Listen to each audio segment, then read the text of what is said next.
I'm thrilled with today's guest, the great senator from the great state of Connecticut, Chris Murphy. Senator Murphy, thanks for being here. I really appreciate it. Yeah, thanks for having me on. So you have been one of the real, what I'll call, punching voices out there since Donald Trump got elected. A lot of Democrats, it was interesting. James Carville wrote an article in the Times that Democrats should kind of lay in the weeds and wait for things to go off the rails. And you have kind of gone the other direction. You've come out swinging. Talk to me about that. Yeah, I mean, listen, there's a couple of reasons for that. One is just tactical. So obviously Donald Trump is trying to flood the zone, and their theory is that they can, essentially convey multiple outrages every single day, and the opposition and the country will be buried, won't know what's important from what's not important. I think Democrats need to respond to their decision to flood the zone by flooding the zone on our own, by understanding what's real and what's not real. But when it comes to the things that are real, either the ways they're trying to hurt regular people or the ways they're trying to destroy our democracy, that we have to be producing just as much content as they are, and that we need to maintain a level of outrage that conveys to the American public that this is a pivotal moment in American history. I just don't think you can run a campaign against him as we did in 2024, telling the American public that if he gets elected, he's going to be a threat to democracy, and then kind of take every other day off when he is elected. He's either an existential threat or he isn't. But I did spend a lot of time over the last few years studying, what you might call the new right, the kind of pseudo-intellectual underpinning of the MAGA world that kind of, resulted in its penultimate achievement being Project 2025. These guys aren't messing around. They had a plan in place prior to the inauguration to try to slowly but methodically transition our country away from democracy to a kind of illiberal democracy in which the opposition, the Democrats, never, ever win. And so I see a very purposeful, thoughtful plan being implemented right now. And I have a feeling that if we don't respond with vigor right now in the next several months, by the time January 2026 rolls around, it may be too late to save our democracy from the creeping authoritarianism and the creeping kleptocracy that is beginning to define the Trump administration. You've talked about that 2026, and it won't be a case of the Republicans stuffing ballot boxes, but there are other ways to completely weaken an opponent where it isn't really a fair election. Yeah, exactly right. And listen, we have the playbook. I mean, we have watched this happen in Hungary, in Turkey, in Serbia. These are countries that still have elections, but the regime, just rigs the rules enough so that the opposition doesn't have any breathing space. So what's the first thing they did? They pardoned all the January 6th rioters, including the guys who beat the hell out of police officers with metal flagpoles. And, that's an essential element of a transition away from democracy, the legitimization of political violence on behalf of the regime. And then who are they going after right now? Sort of three key sectors of the political economy: journalists, higher education, and the legal profession. Because if you just dampen the ability of those three professions to hold those in power accountable for the eradication of the rule of law, you can get away with a lot that you couldn't get away with otherwise if the legal profession, higher education, and journalists were operating at the top of their game. So I just, see this as a really clear plan, and I think you have to lay that out for the American people. Here's the challenge, because leading up to the election, a lot of the voices out there, including mine and the Democratic voices, were democracy into trouble, and the institutions are going to be very, very, very, very fragile. And it wasn't a message that resonated because people were worried about prices of gas and people were worried about immigration. And I'm still finding when I talk to people and I say, well, look what's happening with these executive orders, or look what happens in the way that you're talking, they turn and if they're getting what they want, well, but look how good he's been on the border. Or if you're Jewish, look how great he's been for Israel. Or if you were against super wokeness, look at what he's doing with DEI. How do you get that message to resonate? Because it wasn't as unbelievable as it is. That's not what we call a kitchen table issue. It should be the fundamental kitchen table issue, but it's not. Yeah, I mean, we dove into this conversation about democracy, but I frankly agree with you that can't be the way that we lead. What you need to lead with is the corruption. Is that this administration is deeply corrupt. They are rigging the economy so that it works only for Donald Trump and his billionaire Mar-a-Lago friends. And that's why right now prices are still going up. That's why consumer confidence is low. That's why the stock market is crashing. That's why he doesn't give a crap about tariffs and how they're going to impact regular consumers, because Donald Trump isn't actually trying to fix the economy for regular people. He's trying to fix the economy for Elon Musk and their billionaire crowd. So, they're telling Americans, hey, get ready for a recession. Recession sometimes can be okay for the billionaire class because they can still get decent returns on their investment, but it really stinks for the folks who are out of work, or for the folks that are dealing with the inability to have real economic mobility. So, the corruption, the idea that the entire government is being turned over to Elon Musk and his crowd has got to be the leading story. Now, the democracy assault is connected to it, because what they're trying to do, kind of transition our democracy to a kind of oligarchy in which only the billionaires rule. That's really unpopular. So you actually have to destroy democracy so that nobody can hold you accountable for rigging the economy in favor of the very few. I've been a lifelong Democrat, and lately I'm calling myself an independent. The Democratic Party has kind of lost me. I'm a man without a party right now. I'm certainly not going to the other side, but I'm a man without a party. I look at what the party stood for. Right now, I'm not quite sure what it stands for. And what scares me, some of the big voices out there, AOC, Bernie Sanders, even if their message of economic populism is a resonating message, they as messengers, I'm the branding guy, says, whoa, party is way, way left. That's what scares me. That's what says, if I see I look at you, moderate guy with a progressive voice, I look at Bernie, I look at AOC, and this is not here to bash them, but to say from a branding point of view, it gives the opposite side the chance to say, oh, the party is so far left, they're not relevant to your needs, swing voter. Well, I mean, I'll push back a little bit. Please. These crowds that Bernie is getting and has historically gotten, they tend to draw from all parts of the political spectrum. I mean, he's got, folks that are sort of traditionally hard left, but he, also has always had crossover appeal into some of Trump's base. And I think that's because he has a laser-like focus on the unfairness of the economy. Listen, when he was first running in 2016, I gave him a hard time because, I didn't think that he was good enough on the issue of guns. But this has always been Bernie's thing, that he's going to build a big tent in which you can come inside so long as you agree with him that we have to unrig the economy so that it works for regular people. And here's where I think the Democratic Party does have to reform. I think we've got to get back to being that big tent party. Whether Bernie Sanders is the leader or not, I don't really know or care. But yes, we should be for powerful unions, a higher minimum wage, the breakup of these massive corporations that control our lives. And if you believe in those things, come on in. We shouldn't have all these litmus tests where you have to agree with us on choice, on gay rights, on climate, on guns, in order to be a participant in our party. So that's a tough conversation for the Democrats to have, to kind of go back to where we were in the 60s, 70s, 80s, using government to even out the unfairness of the economy, but also having the ability to have dissenting voices on social culture and cultural issues inside the party.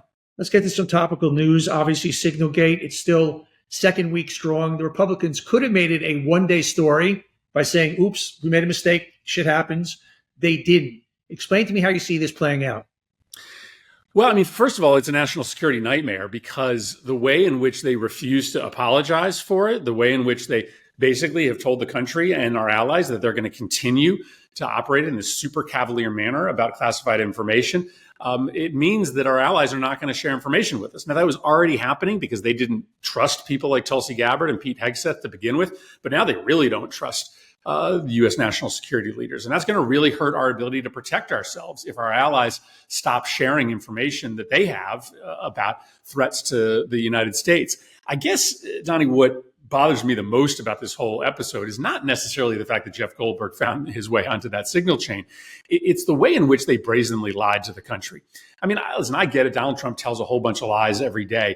But Pete Hegseth looked the cameras in the eye and told the American public that 2 + 2 = 11, right? I mean, he said we did not share war plans. There was no classified information. This is all some liberal media hoax. That kind of direct assault on truth That's what unravels a democracy. The only way a democracy hangs together is if there is some level of agreement on what the facts on the ground are. Then we disagree on how to interpret those facts or what those facts mean. We disagree on how to solve problems. But you can't look at the camera in the eye and say the thing you read in which we were laying out our detailed plans to attack Yemen were not detailed plans to attack Yemen. That's maybe the hardest part to swallow, not just for people like me, but I think for the American public.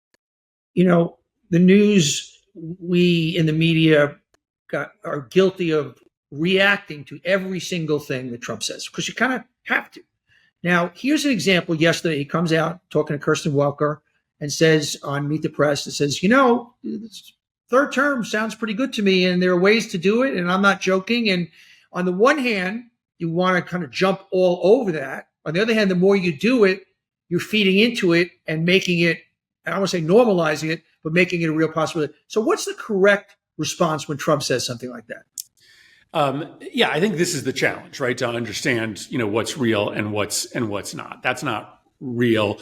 Plans to invade Greenland or Panama are not real. His plan to, invade and occupy Gaza was not real. The central storyline is the central storyline.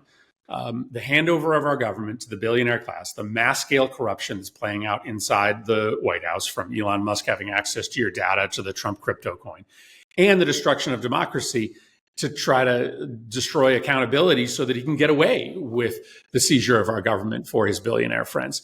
I think if an event fits into either of those narratives, right, it's actually one narrative, the destruction of democracy to enable the billionaire takeover of government, then we talk about it.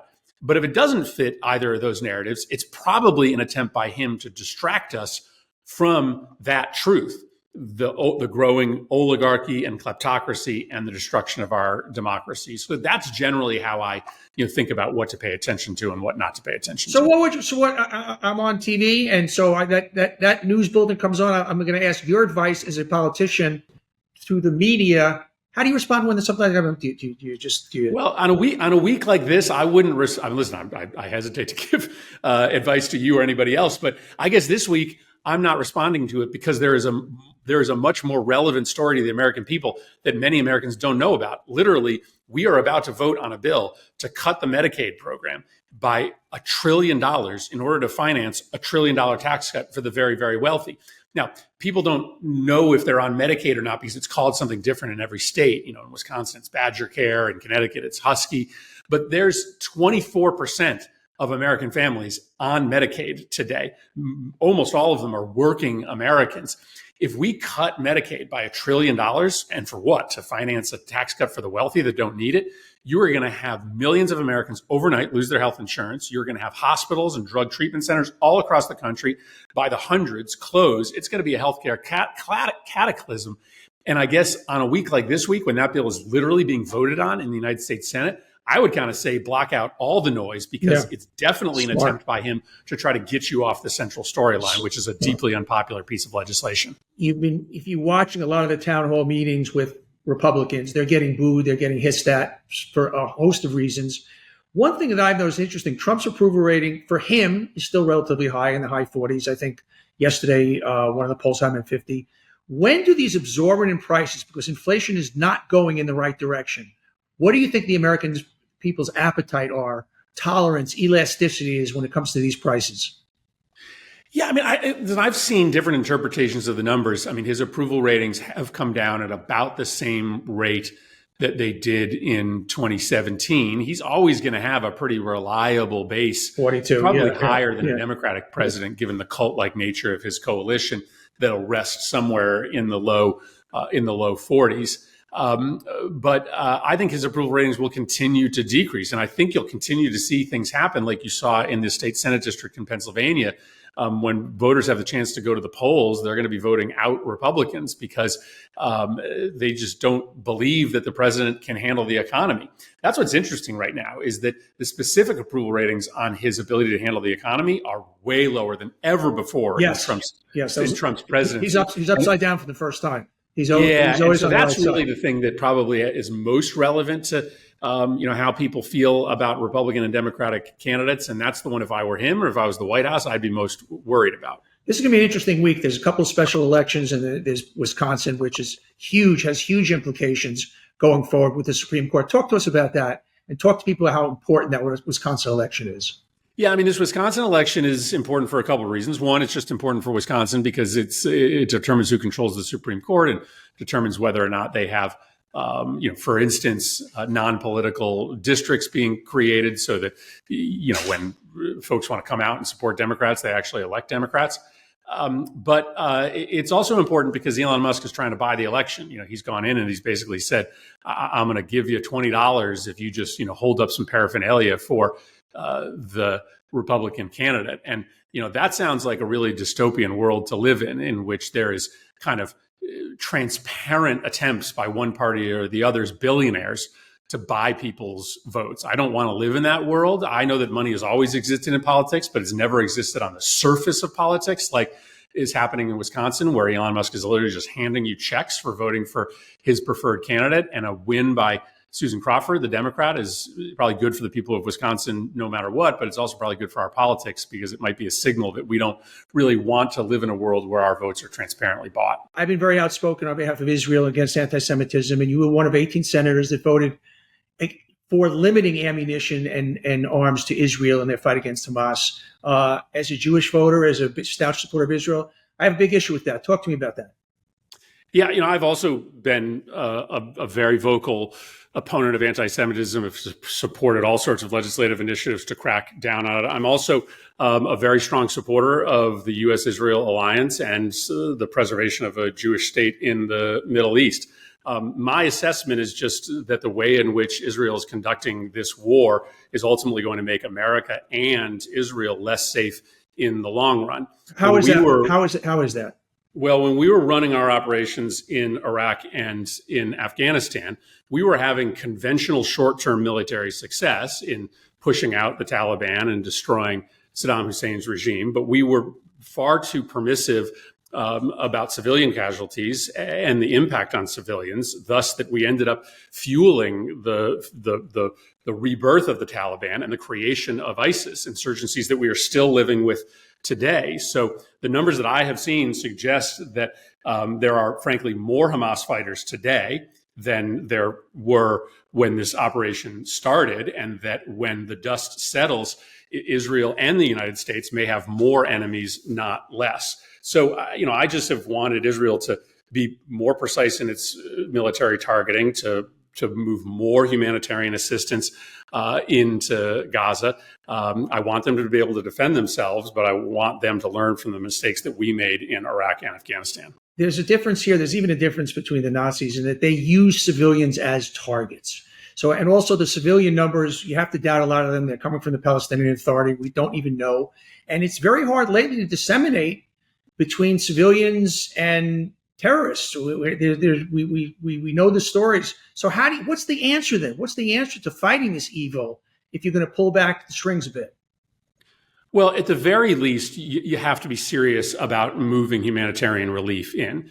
Not every Palestinian in Gaza is a terrorist. It is true that they use civilians as shields, but it is also true that Israel has made the decision, certainly when Biden was in office, against advice from the United States of America, to limit the flow of life-saving medicine and food into Gaza. So at the very least, you need to be both fighting a war and trying to save civilian lives. And I just don't think that Israel was serious enough. And even to this day, is not, as we speak, I think Israel is still, going on 2 or 3 weeks of a total cutoff of humanitarian relief into Gaza. I just don't think that is a necessary part of a war on a terrorist group. So before I let you go, any thoughts about 28, Murphy, in 28? No thoughts. No, not even a thought? Well, you know what? I think to the extent that more people are hearing, my voice and the level of urgency that I have today about Trump's corruption and his assault on democracy, I think it's probably in part because I don't have a personal agenda attached to it. I am my measure of success personally is if I've played a small role in preserving the rule of law. I'm not doing any of this. I'm not raising my voice for any purpose other than that. I think that's in part why it's translated. Senator Murphy, really appreciate your time and how busy you are. Thanks, guys. Everybody, thanks for watching. If you like it, hit that subscribe button. And we love having you here watching On Brand. And just don't miss any future episodes. So don't forget to hit that subscribe button. We'll see you next time.